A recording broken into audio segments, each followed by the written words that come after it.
Hey everyone, welcome to my studying. And my fellow fans of the written word, here we are with another bunch of chapters.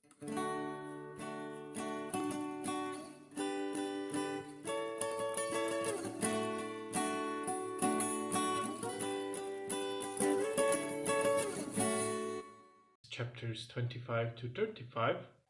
Very eventful bunch of chapters, especially when it comes to math. So let's begin with a short, I hope, recap.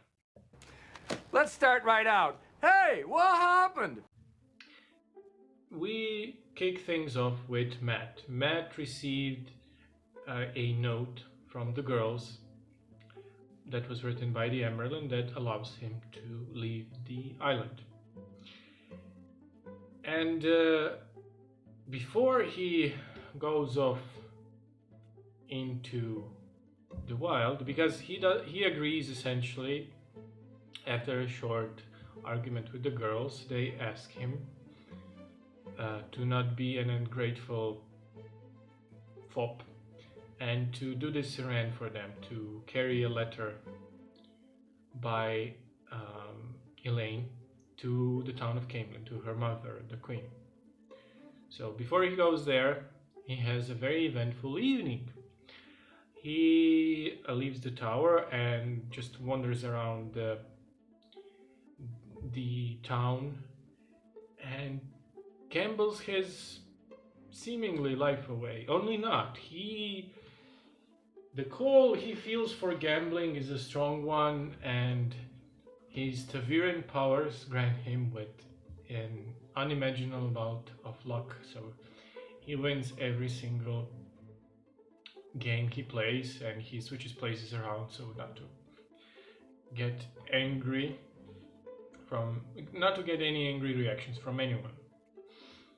And eventually night falls down. The whole day went through in a blur. He's drunk on luck.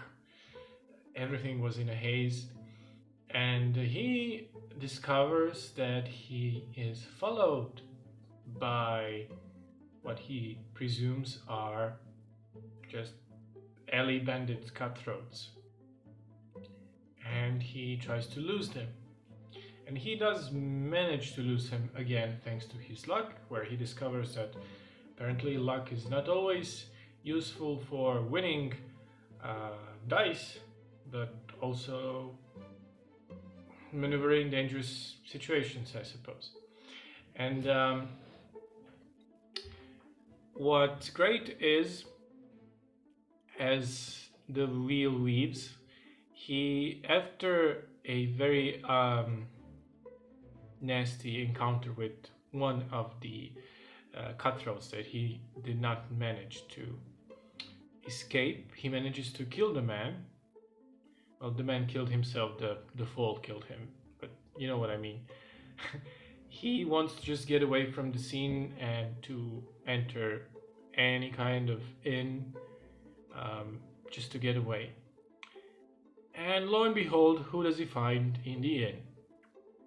The man, the legend, the gleeman, Thom, who is drunk off his tits, completely, but still manages to put on a show. He buys him a drink, which is probably a wrong move, as he's scolded by two women who take care of Thom. He also somewhat amusingly eats a lot of chicken, because he's still super hungry from his curse. And he tries to entangle, I guess, his fate with Thom's again. He tries to persuade him to leave for Camelin. And Thom agrees because, well, he's kind of he seems to have a death wish at this point. He's drunk himself into stupor. He is still mourning his lover that was murdered in the last book. And he just gives in and says, yeah, let's go. So they go, and they find this boat because Matt is adamant at finding the first boat, even if it's a sinking boat full of holes. A bathtub will probably do as well for him. He just wants to get away.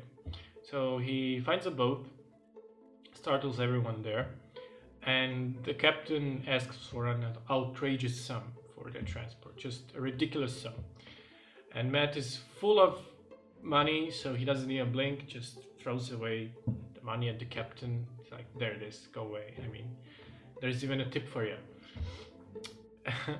And somewhat amusingly and ironically, because Matt did resent Rand a bit, that Rand was giving an aura of a nobleman, a lord, and there was a similar situation here because the captain was convinced that Matt is a nobleman, a lord in disguise, a young lord in disguise, because, well, he is dressed plainly, but he cannot be a thief, because if he were a thief, you could be a thief anywhere but here in Tarvalon, because not a single thief ever escaped the clutches of Tarvalon, even if they were crazy or stupid enough to attempt anything. So he must be an agent of some kind, someone on a mission. And that's it. Or is it? No, it isn't. They are attacked by Dark Friends. Turns out people who followed Matt earlier in the alley were absolutely Dark Friends, because there's even an instance where when Matt and Thom leave the inn and they go through the alleyway where the man was killed hours ago. I mean, not even that. Maybe an hour has passed since Matt had talked to Thom, and there was not a single trace of the man. No guards, nothing. It's as if nothing ever happened. So in the middle of the night, they are attacked by the Dark Friends. And they fend off the attack. Matt does most of the badassery. Credit where credit's due. And, well, Thom saves his skin at the last moment as well, so that's nice. And that's it as far as Matt and Thom go. Now, back at White Tower. What happens back at White Tower? The girls receive clues about Black Aja, how to find it. But they are fed these clues by an imposter in the face of Lanfear, who was again posing as a novice. I believe she was using the same disguise as she did when she tried to seduce Matt to the dark side. And the girls are not naive. They have a strong feeling that this is a trap, which is, I mean, yeah, of course it's a trap. Everything is fishy about that thing. They can't find this novice. She escapes everyone. It's a whole ordeal. No way this is as simple as it looks. So they do realize it's a trap, but they tell the Amberlin that they're still gonna try and head to Tyr, because the novice that fed the information to them hinted that the Tyr may be the place where the Black Aja are hiding. So Egwene uses the Terran Grial, the power amplifier stone, to enter the world of dreams, and there she encounters Perrin and his wolves and images surrounding it, and I don't think she fully understands what Perrin is, what he became, but she kind of she does learn a part of his secret. She also sees Rand in her dreams, but Rand is aware that he's dreaming, but he's also convinced that she's not the real Egwene. She's some sort of ghost vision force sent by the Balsamon that took the visage of Egwene, because apparently this has happened before. His father and everyone else in his life came to him in his dreams and tried to kill him, apparently. Now, I don't know, but, well, let's leave it that for questions. Then girls decide to sneak out of the castle as soon as possible. And for now, well, no, that's not it. The girl, Egwene, she has this long psychedelic encounter in the world of dreams, where she receives some hints about the magical sword that Rand is after, which is, again, whatever, another MacGuffin, right? But back to another group that consists of Perrin and others. Now, my boy Perrin, what happens to him? So they are riding towards a town called Reborn, and along there they notice a bunch of things that were odd, like it's almost like a Taviran hurricane passed through, because a lot of odd stuff, really bizarre stuff that were out of the ordinary had happened. So they arrived at the city, and immediately something's very off about it. First of all, there is this cage in the middle of the street at the town square, if it had a town square, in the middle. And there is a caged Aielman held there. And they also learn that there's this lord and there's this hunt apparently going here. And a lot of things had happened. So there is this lord called Orban, who is a hunter of the horn, which is self-explanatory. They are all hunting the horn of Valir. And him and his followers have engaged 20 Aielmen and slayed most of them and managed to capture this one. And Lan is very skeptical, because Lan, well, if he knows anything, he knows how to take a measure of a man and knows how to judge someone's combat capabilities. And he sees them and he's like, whatever you say, people, only in a very stony manner, the way Lan usually says things. The reason why this is very significant for Perrin is because back in the camp, Min did a sort of a reading of him, and she said the following: Aielman in a cage, a turning point in your life, which seems to be what's in front of him. So he's like, well, I guess this is it. I wonder what's gonna happen. But not really. He tries not to think about it too much. Tries to. That's the operative word. He tries to. He fails miserably. And this pompous Lord Orban, he also mentions that there are white cloaks in the village.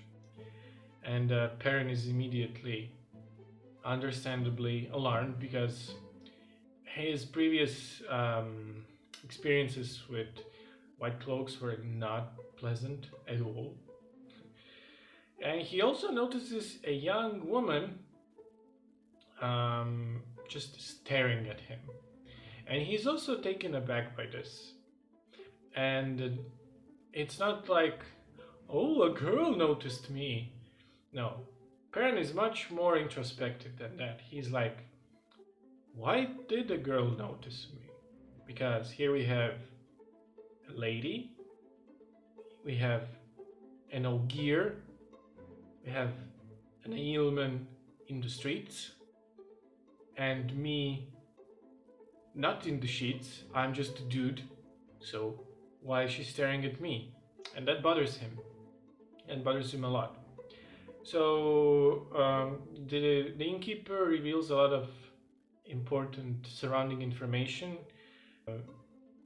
because apparently there's someone who is just spreading the word that there's a dragon in Gildan.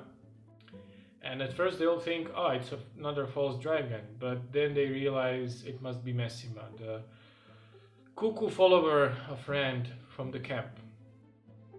And well, Perrin has this very pivotal moment here. So they all get to their rooms, and Perrin, instead of going to dinner, he first tries to talk to Lan, but accidentally peeps on Moraine instead. Not really, but almost. And he does a thing that was very cool, very in character. I really like this. He goes to the cage, and the cage is lifted up on a chain. So he single-handedly slowly puts down the cage, lowers it down, pries up the lock with his axe, and he's like, "What are you waiting, Aiel, bro? Go!"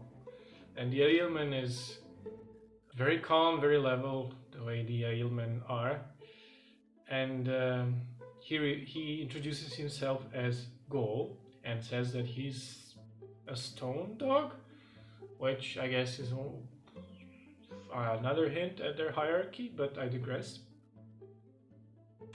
And Perrin then asks him, why is he here? Why is he so far away from his lands?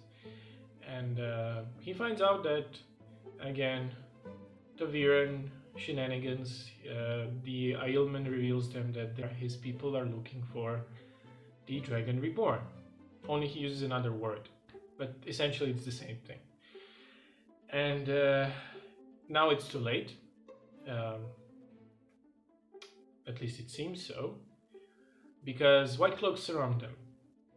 And what follows is just an epic, ass-kicking, hype-inducing scene of this Aielmen and Perrin just making mincemeat out of these White Cloaks. It was amazing. Amazing. I am not exaggerating. And, well, the whole thing ends. The Aielmen says something very Dune-like. Another Dune parallel, I must say. Something along the lines as my water is yours, because the Aiel wastes where they're from is a desert. It's plains. So, and he goes off. But Perrin realizes they have to leave this town immediately, because he has a feeling that the girl that stared at him also witnessed this whole ass-whooping, and him setting free the Aielmen. Also, by the way, the pompous lord that claimed to have killed 20 Aielmen, no, there were 2 of them. One of them got killed because he was careless, and the other one, our friend Gol, was incarcerated. So, no. If they had 20 Aielmen, they would level this village to the ground. So Perrin rushes away to Lan. Lan sees the mess, and he's like, silence, we are leaving. They pack the bags and hop on the boat on the river. And at the last moment, they are joined, and by joined I mean the girl who followed Perrin and witnessed the whole thing jumps around aboard the ship and introduces herself. She immediately just gives this whole breakdown of who's who. She says that Moraine is a Sedai, that Lan is her warder, and that Loyal is an Ogier. And the reason why she's interested in him is because, well, their group is interesting as it is, and she's a hunter. She is searching for the Horn of Valir, but she doesn't like things that she cannot put a finger on, and he's like a mystery. Who is this guy? He travels with these people, carries a huge axe. What's about him? So she introduces herself as what was her name? Fail, yeah, a nickname, because her real name is a horse. Well, that was goofy. So then Perrin remembers the next part of the men's vision, which went that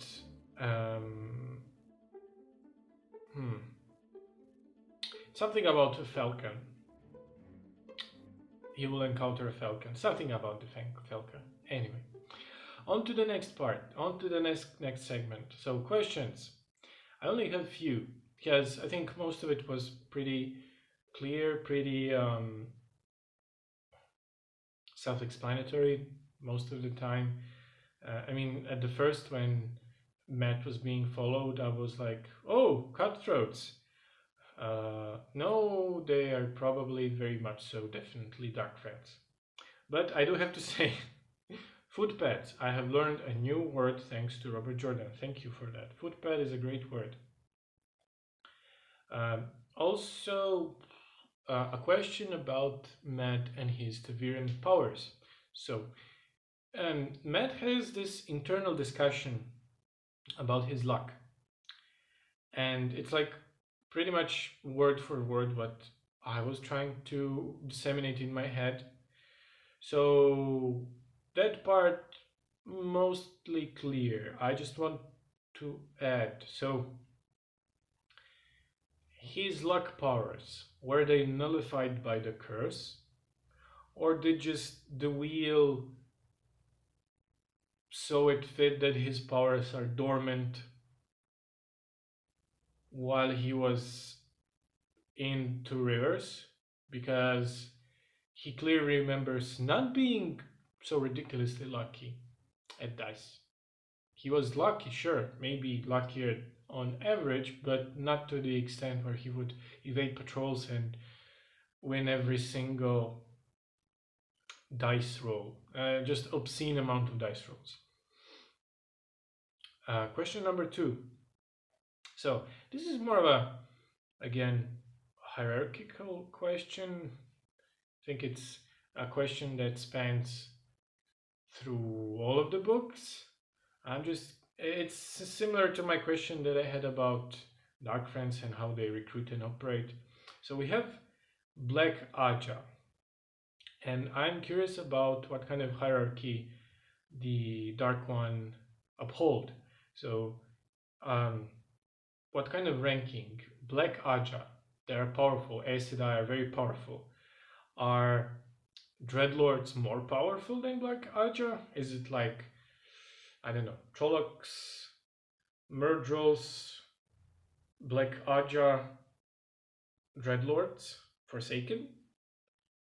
I realize this might be like a tiresome question and argument because not everyone enjoys discussions about various power levels of beings, but in this case, I find it just intriguing. And last question. So, hunters for Horn of Valir. It's this whole new craze. All the new kids love it. I'm just wondering, is there a religious undercurrent to all this, or because I get a feeling that there is. The main characters search for it in the previous book. I mean, the titular Great Hunt. But here, Fail mentions the girl that followed Perrin. She mentions the ceremony and blessings and all that, where 2,000 people were present. And she also mentions following clues. It's almost like a search for a holy grail, which I guess kind of is. Just a very freelancey one, unorganized one. It's interesting, but also I guess I'm kind of sometimes I'm a bit unsure about the theology in World of Wheel of Time. Some things are like in this or that poem or in this or that prophecy, or yeah, I'm a bit unsure. On to the things I liked. So, what I liked, I really liked the part where girls called Matt, they called him out because he was being ungrateful, and they pointed it out. I don't think he fully comprehended it. I'm not sure if he ever will, but he did agree to their demands, and that was nice. For once, he listened to someone. I also really like that part with Nynaeve, which again confirms why I like Nynaeve so much. There was this exchange where the Emerlin comes to the kitchens, and the kitchen mistress, whatever she is, she gets praised by the Emerlin, and the Emerlin leaves, and this headmistress just glares at the girls, and Nynaeve just smiles. She holds her tongue, she smiles, and the headmistress just keeps getting her mood just keeps getting darker and darker. But Nynaeve is firmly in the camp of killing her with kindness. I love this absolutely hilarious mean streak in Nynaeve. It brings me so much joy. I cannot even describe how much. Um, just not taking that bait. And even before, when chapters and chapters ago, when there was this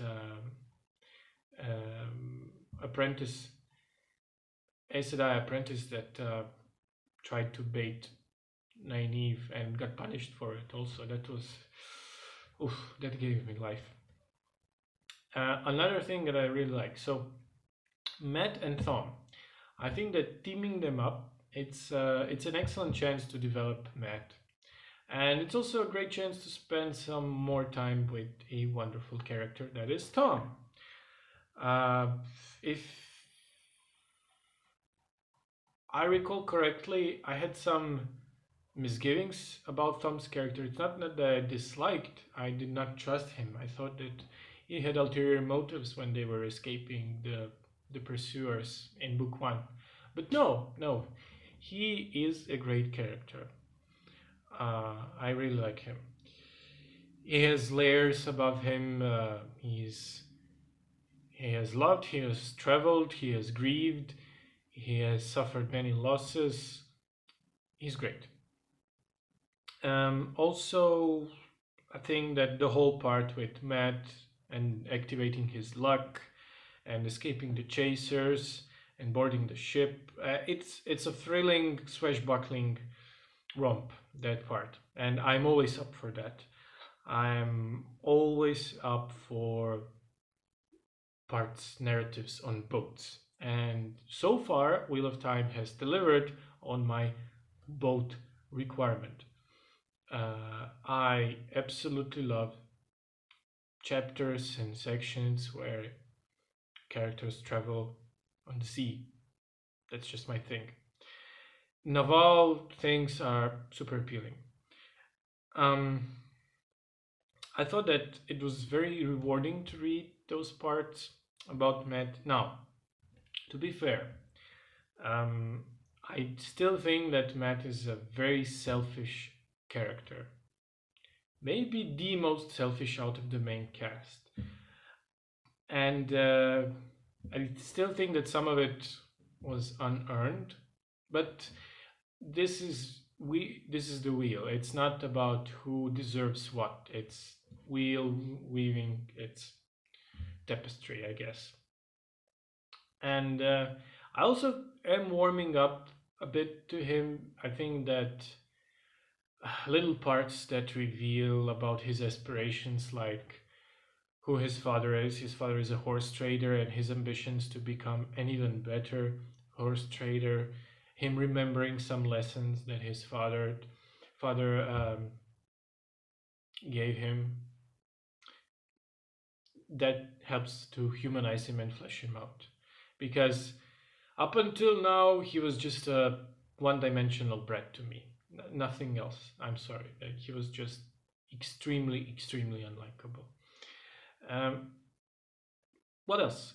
Perrin. I think the the team up of Perrin and Goal and instant bromance.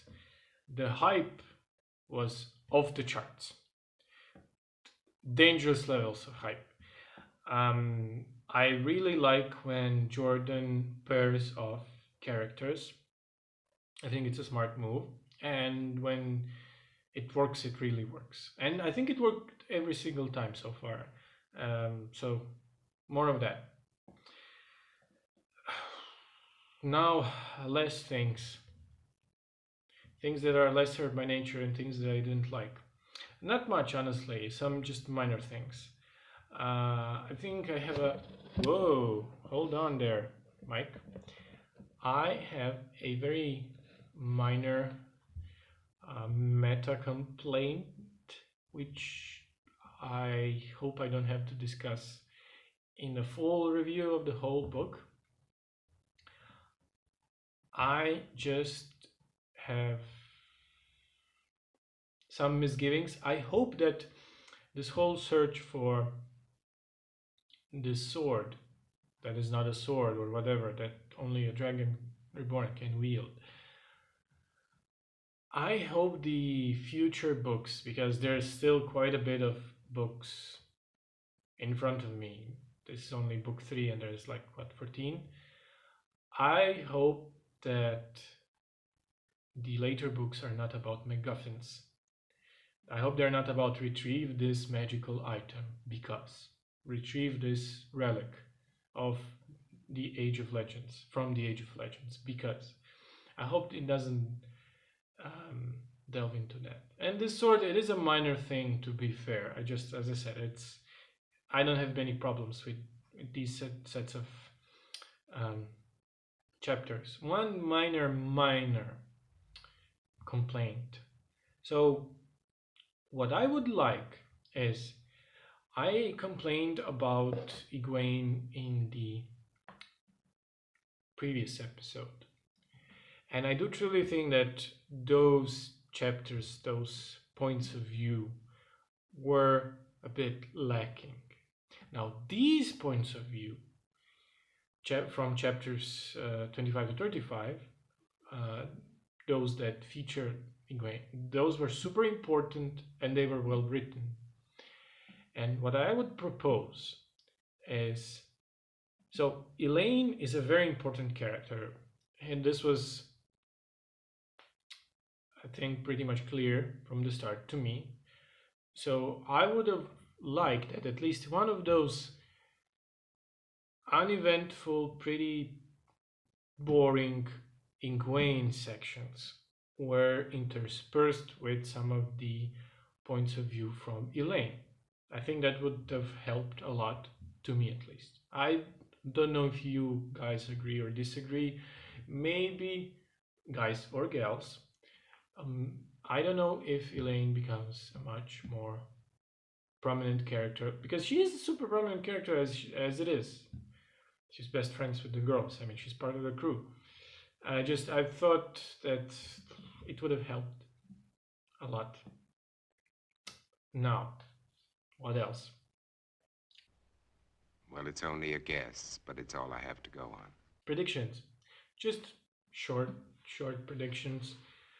I think it's obvious that Fail will be Perrin's love interest. All the signs are there.